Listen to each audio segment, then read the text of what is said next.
everyone, and welcome to the channel. I'm back to break down this 13-game slate on DraftKings and FanDuel. If you tuned in yesterday, we did pretty good overall. I had mentioned the splits of Desclafani and how he's terrible against lefties, and pretty much every Pittsburgh Pirate lefty hit a home run, outside of, unfortunately, my home run call and Josh Bell, which takes me to a 3 for 4 on my home run call since we started the segment. But yeah, hopefully you played some Pirates. Hopefully you played some Freddie Galvis. I was high on him, and he went out there and hit a home run. And then Bryce Harper came through with a pretty solid game overall, but the Phillies kind of let us down as a stack. So, some good and some bad. Yu Darvish was absolutely dominant. I had mentioned him.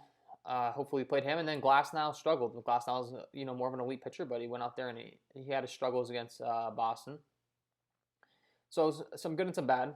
Hopefully, you guys had a good night, and we're gonna, move on from that. Before we get into breaking down this slate, if you are interested, I have released a MLB Patreon package on Patreon. You'll get access to my data sheet that you see behind me, as well as power rankings and cheat sheets. So if you like the content I've been putting out on the channel, you're just going to get some more detailed analysis from me and some more help to make your lineups better. Not to mention access to my exclusive Discord chat where you can ask me questions all the way up till lock. So if you're interested in that, the link will be in the description, and then you can also follow me over on Twitter at KJK_DFS, where I'll be tweeting out updates whenever possible. So with that being said, enough of the promo stuff, and let's start breaking down this slate that we have today. So a big transition from the slate we had yesterday. We had a real small one, and now this is a large slate. So we're going to have lots of options, and we have to decipher, what we're interested in and what we're not. And as always, I like to look at some of the pitching options we're going to be interested in. And I like to do that by K rate. So it's fantasy sports. We get points for strikeouts. And when looking at who we have on the slate today, the number one guy in K rate that stands out is the elite arm of Garrett Cole, taking on the Boston Red Sox. Comes in with a 36.9% K rate, a 2.78 SIERA, a 2.71 ERA. We know what Garrett Cole's all about. He's just got real good strikeout stuff when he's out there, and he's one of the top pitchers in the league. He has a 31.9% K rate against righties, and then a 41.9% against lefties. You could argue that you want to target him against lineups with more lefties in it, just because the K rate ticks up to 10%, but he's just dominant all across the board. And when looking at the matchup he has today in the Boston Red Sox, they are rolling out a decent amount of lefties out there with Verdugo, Devers, Moreland, and JBJ. So definitely a guy you have to have interest in. He comes in at an $11K price tag on DraftKings, and for good reason. So we have to have interest in him. Once again, Red Sox not ideal, but Garrett Cole is the guy that can get the job done against anyone. He's matchup proof, and we're going to want to target him today. And then you look at the weather forecast for Yankee Stadium today, and it's 81 degrees, which is good for hitting, but then you look at the wind, and it's blowing in from center at 10 miles an hour. So anytime we get up into double digits for wind, it becomes pretty significant. Just another thing to make you like Cole more today. But with that being said, it's a big slate, and we do have some other elite arms, so you could pivot off Cole. The second one we have here is Jacob Degrom. And, you can look at Degrom's number. They're pretty comparable to Cole. He doesn't quite have as high of a strikeout rate coming out of 32 versus 36, but his fly ball and ground ball rate stuff is absolutely fantastic. It's better than Cole's. And then against righties, he has a 34.5% K rate, which tops Cole, and then lefties, it drops down to a 29.2. So DeGrom doesn't get nearly the amount of strikeouts against left-handed hitters as he does against righties. And when looking at the matchup he has today in the Phillies, they're a team that's, pretty right-handed heavy. They have Alec Bohm in the lineup now, the new young prospect who's supposed to be the real deal, but it throws another righty in there for DeGrom in the matchup. And they're a team that has, some pretty decent strikeout rates up and down the order. Jay Bruce is a guy that strikes out. Harper's an elite hitter, but he has his fair share of strikeouts. McCutcheon's strikeout rate's been pretty decent to start the season as far as targeting. And Rhys Hoskins is a guy with power, but he also has his fair share of strikeouts. So, that's the appeal. It's DeGrom. He's really good against anyone, but there are some strikeouts in this lineup. And, we have to like him. He comes in at 11.6 on DraftKings compared to Cole's 11K price tag, so you are paying $600 more. But guy you got to have interest in. He's Jacob Degrom. You got to have interest in him every time. We just have to factor in who we like the most based upon matchups. And with that being said, our third guy that we're going to mention is that in Aaron Savali is a guy that, his matchup is just there today. He gets to take on a Detroit Tigers team that we love to target. The strikeouts are there. And when looking at his numbers, he comes in with a 22.9% strikeout rate. The ground ball and the fly ball stuff's, pretty average. And then against righties, he's got a 19.5% strikeout rate. Against lefties, it's a 27.6%. So he actually strikes out a lot more lefties than righties. So, when looking at this matchup, he's going to get his fair share of lefties to take on. It's pretty much a 50-50 split. But the thing that really makes us interested in him is just this entire lineup has an extremely high strikeout rate. I have had some big success targeting the Tigers early on this season, and I'm going to continue to do so. They just strike out a ton. Anytime you can get a guy taking on Detroit, you got to have interest. And then he gets a park upgrade going into Detroit, pitching in Detroit rather than in Cleveland, so it's something to keep in mind. A little bit bigger out there to center field. More room for error, and that just has to make you like him even more. And lastly, the guy that I have to mention is that in one sec. We have really three more guys, but we got to move along here and get to hit the bats, so we're going to speed it up a little. We have Odorizzi taking on the Royals, who strike out a ton. If you look, there's some weather concern. And it actually looks like there's 17-mile-an-hour winds blowing out to left. Keep an eye on that, because if that's the case, that might really dampen his appeal. But it looks like, they're getting hit with rain heavy around 8, but then it's going to falter off. So maybe a late start. But, when looking at Odorizzi's numbers, he's got a 24.7% K rate, a 24.9 against righties, and then a 24.5 against lefties. And so, he's pretty average across the board, but the strikeout rate is good enough to where we're going to want to target these Royals, because they're another lineup that strikes out a ton. So you got to like Odorizzi. And then the two last guys I would mention would be Fran Vervaldez taking on the Seattle Mariners. The Seattle Mariners are a team we love to target, and Framber has some pretty good numbers across the board. 21.8% K rate, 19.5 to righties, and then a 28.4 to lefties. So he's really good against lefties. He's not the greatest against righties, but the Mariners supply us with the strikeouts that we need. And they're going to roll out, 3 lefties, it's looking like, and the rest are going to be righties. So not the ideal matchup, but you look at the Vegas lines, and Valdez is a 215 favorite. And lastly, the guy you have to have interest in is Frankie Montos taking on the San Francisco Giants. He gets to go into San Francisco, which is one of the best pitching environments in the league, and he gets to take on a Giants lineup that's below par, let's say.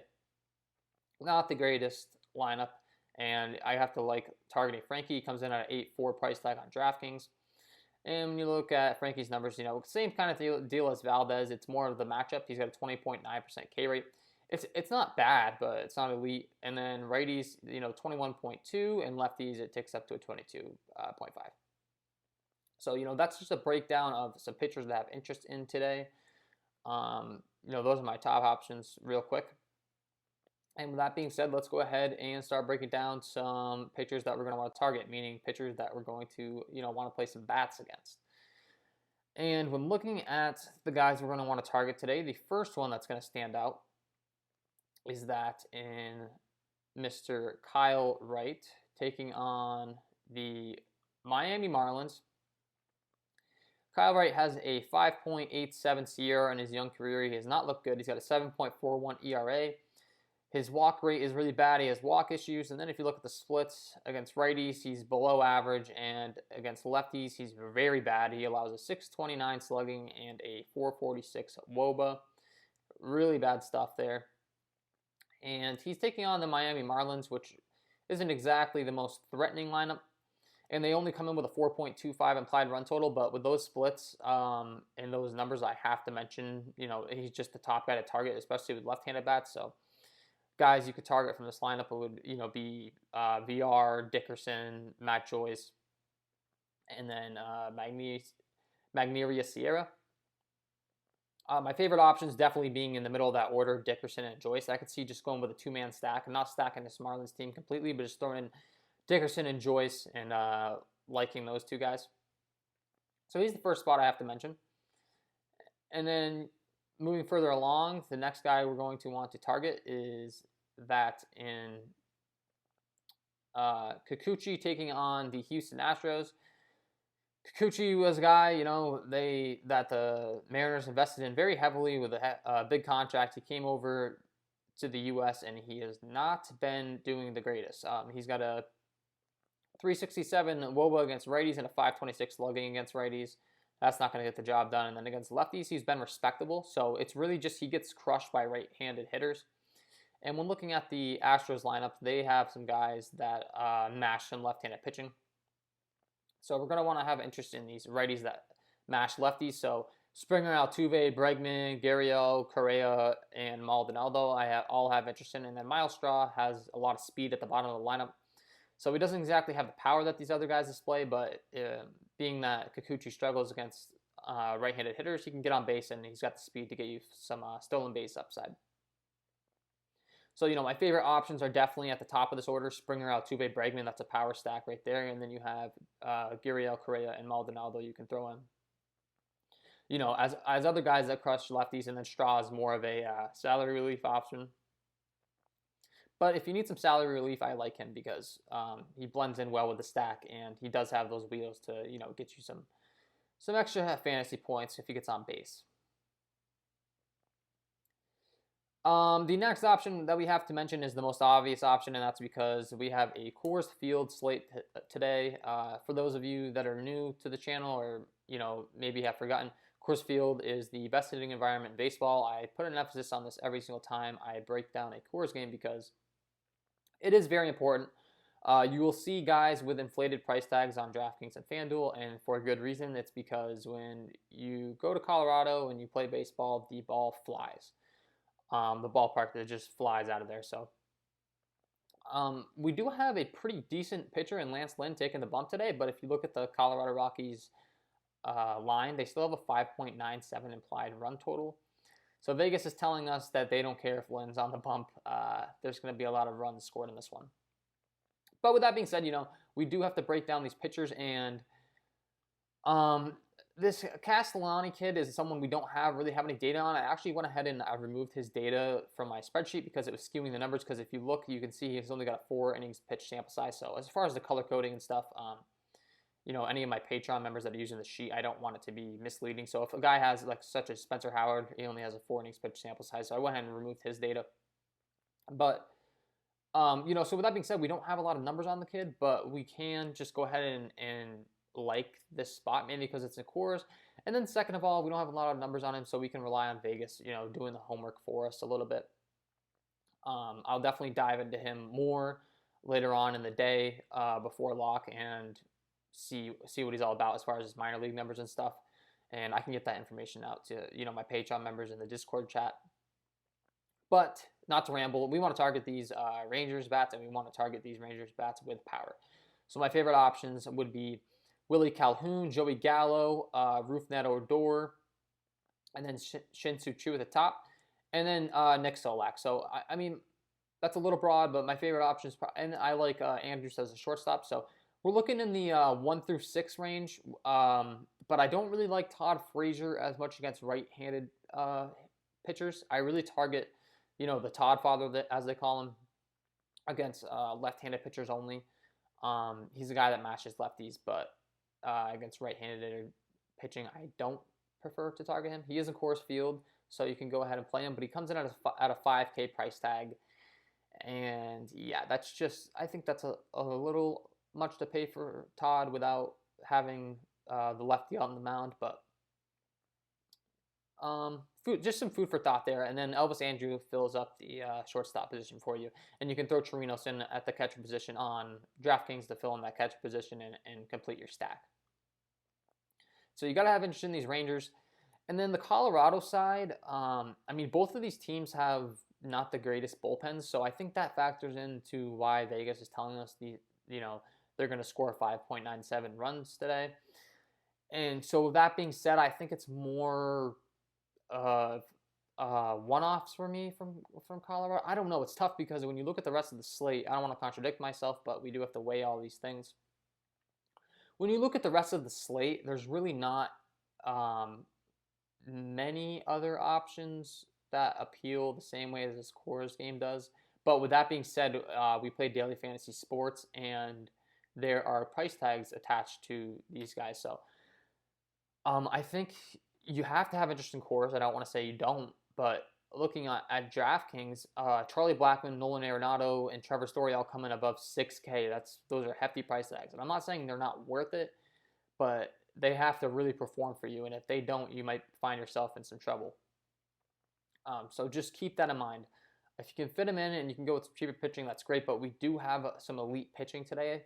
And I don't necessarily think stacking these Rockies is the way I'm going to go. They're just really expensive.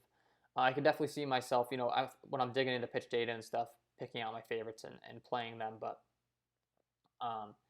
these are the decisions that we're faced with when we have a Coors Field slate. It sucks sometimes trying to decide if you want to play it or not, but you have to make that decision. And, that's some of the positives and negatives that I'm looking at today as far as picking these hitters. So yeah, I think you could have interest in everyone in the Rockies lineup. You just got to look at price tags. I mean, my main options are going to be Trevor Story, Charlie Blackmon, Nolan Arenado, Daniel Murphy, and Ryan McMahon, and David Dahl in the middle of that lineup. So like the 2 through 7 range. And yeah, those would be my main targets. Hampson at the top of the order is all right if you need a second baseman or an outfield slot filled, but I'd rather target, as I had mentioned, the 2 through 7 range. So yeah, a lot of talking there. It seems like there's always a lot of talking about Coors, but we have to because, it's Coors Field. It's significant. And when looking at some other options that we're going to want to target today, I'm going to go ahead and give you guys, probably 3 more stacks here, 3 more spots that I have interest in. The first one being the Cincinnati Reds. And the Cincinnati Reds get to take on Chad Kuhl, who is a guy who has some major splits issues. If you look at his numbers against righties, he's below average. He's really not great. But then lefties, he's across the board bad. So we're going to want to target some Reds lefties today. And when looking at their lineup, we have Akiyama at the top, Joey Votto, Jesse Winker, Josh Van Meter, Freddie Galvis, and Tucker Barnhart. So, not the most premier left-handed bats that you could target, but that could help us because, a guy like Jesse Winker, he's got a ton of power and he's only 3.6. So it's a salary relief option. And then Josh Van Meter's got some bat and he's got some pop in his bat and he's only 3K. And the same thing for Freddie Galvis. He's 3.3. He hit that home run last night. I had mentioned I like Freddie a lot at shortstop. He's a guy with some power for a shortstop, and in DFS, he's oftentimes underpriced. So yeah, target these Reds lefties. And moving further along, the next guy that we're going to want to target is that in Johnny Cueto. Johnny Cueto comes in with the third to worst, I believe, Sierra on the slate. So he's a guy we can target, and when looking at his splits, he's just below average against righties. And then against lefties, he's actually a little better. So, Cueto's a guy, what really makes him stand out as far as targeting is he doesn't strike anyone out. He's a guy that tries to get people out with deception. He changes up his windup, and it's not really his stuff that gets the outs. He just tries to throw hitters off with the timing. But he's got an 18% K rate and an 8.4 swinging strike rate, so he just doesn't get any swinging strikes. And so with that being said, we just want to target guys in this Oakland A's lineup with power. And they are in San Francisco, which isn't the most ideal hitting environment, and the wind is blowing out 11 miles an hour. But one thing to mention is the way the stadium is built in San Francisco. They have those tall walls that are built around the border of the stadium, so wind here actually isn't very impactful versus other stadiums. So yeah, just something to keep in mind. But guys we want to target are the guys with power. So, we have Semien in the shortstop spot, Laureano, Matt Olson, Matt Chapman, and Mark Canha. And then the bottom of the lineup is a little less appealing. I mean, they're guys that mash mostly, well, Piscotty mashes lefties, and then the other guys they're the bottom in the order and they don't have the most power. So I'm recommending, the 1 through 5 range there. Another spot you have to have interest in. They have a 4.93 implied run total, so that's good, but the stadium, as I mentioned, isn't the best. So maybe you're not the most interested in there. A guy like Matt Olson, you got to have interest in because he's Matt Olson and he can hit the ball out of any ballpark. But yeah, that's my appeal when it comes to the Oakland Athletics today. I had mentioned the Astros. I had mentioned Coors Field. And, I have to mention the spot here in Detroit. Detroit, not Detroit themselves, but Cleveland. Cleveland and Minnesota are my last 2 spots I have interest in. And to be honest, I have a lot of interest in them. Ivan Nova's a guy with below average numbers, and what really makes me like Cleveland is the Detroit bullpen is absolutely terrible.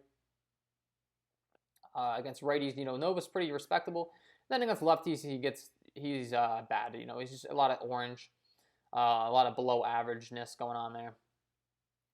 And looking at this Cleveland Indians lineup, the guys you're going to want to target in your premier options are that and Jose Ramirez and Francisco Lindor. They're my top 2 options. And then Carlos Santana is a great option. Cesar Hernandez at the top of the order. They're all switch hitters, so no matter what happens, if the Tigers go to the bullpen and they want to switch it up, it doesn't matter because they're switch hitters. They might, they excel from different sides of the plates. Keep in mind, but it doesn't matter because the Tigers bullpen is really bad, so we got to like them today. And then, just to break that down, we want to target the guys with power, and we want to target, left-handed hitters. So I would say I really have interest in everyone in this lineup outside of Mike Freeman and Sandy Leon. So, I like Cesar Hernandez, Jose Ramirez, Francisco Lindor, Carlos Santana, Franmil Reyes. I like Tyler Naquin, and I like Bradley Zimmer. I would keep Freeman and Leon out of my lineups if possible, but they are cheap. So if you need a salary relief option to fill in your stacks, I get that. That would make sense here. And then lastly, the Minnesota Twins. You got to like taking on Junis. Junis is a guy, when you look at his numbers, below average across the board. And then he really struggles against righties and lefties. He struggles as well. Not as much as righties, but he's just really below average across the board. So, when looking at this Twins lineup, we're going to want to target the guys with power, the guys with speed, and really the whole lineup, to be honest, because as I mentioned with the Tigers bullpen, the Kansas City Royals bullpen is also terrible. They have 2 of the, I believe they're both in the bottom 3 in the league. So we're going to like both of these Cleveland and Minnesota Twins teams today. That's why, I'm really promoting them and spending time on them. Max Kepler I like, Jorge Polanco I like, Nelson Cruz I like, Eddie Rosario I like. I really like everyone in this order. My 2 least favorites would be Luis Arias and Byron Buxton. So similar to the Cleveland Indians stack, I pretty much like everyone outside of those 2 guys. And yeah, so I like both these teams a lot today, and I think that'll pretty much wrap up our bats to have interest in. So as always, let's do a quick little overview of the things I've gone over. Garrett Cole is an absolute elite pitcher. You got to have interest in him. Degrom, same thing. You're going to have to decide and decipher which one of those guys you want most likely. I don't know if you're going to be able to fit both in on this slate. The Cincinnati Reds lefties, you got to have a lot of interest in. And then I had mentioned the lefties on Miami also. Kyle Wright has some bad splits. The Cleveland Indians, I have a ton of interest in stacking up against this pitcher in Ivan Nova. And then the Detroit Tigers bullpen, I have a lot of interest in the Twins. Same reason, Jacob Junis, and then that bullpen. Coors Field, you got to have a lot of interest in. You just got to keep in mind price tags. And if I'm picking a side of this game that I prefer, it's definitely the Rangers. Definitely like the Rangers a lot more than the Rockies at their price tags. The Astros righties that crush lefties, you got to have interest in them. Springer, Altuve, Bregman, Gurriel, Correa, and then Martin Maldonado also crushes left-handed pitching, and he's a catcher, so you can fill in the catcher spot for you on DraftKings. Or if you're playing on FanDuel, you can throw him in there to be contrarian. So you got to like these Houston Astros righties today. And then, Frankie Montos, the young fire-throwing kid that he's a little hit or miss, but the matchup makes me like him, and he's got the strikeout stuff to get the job done against this San Francisco Giants team. So yeah, that'll pretty much wrap up my breakdown of today's slate. The one thing I didn't do, and we're going to have to go ahead and do before we leave, is my home run call of the day. I had mentioned having a lot of interest in the Cleveland bats and a lot of interest in the Minnesota bats. And with that being said, my home run call of the day is going to be Mr. Smiley himself, Francisco Lindor. I think Lindor is going deep today. He's my home run call of the day. We are 3 for 4 since starting the segment, and I'm looking to make it 4 for 5. I think, as I called him, Mr. Smiley, Francisco Lindor is hitting a home run today. And that's what I will leave you guys with. If you enjoyed the content and you're going to be tuning into the channel, please like, subscribe, and hit the notification bell so you'll be notified of future videos. I really appreciate it, and it's going to help me out with the YouTube algorithm to get this content out to more of you. And then lastly, I want to hear your guys' home run calls. I talked about helping me out. I want this to be more of a community thing. Leave your comments. Leave who you like to go deep. And I see a lot of you killed it last night in my last video. So let's keep it rolling. I don't want to be the only one calling home runs. Leave a comment below of your favorite pick to hit a home run tonight. You can follow me over on Twitter at KJK_DFS for some updates later in the day. And that is all for me today. Frankie Lindor is hitting a home run today. Get some of those Cleveland bats in your lineups. And with that being said, I wish you all the best of luck tonight and have a good one.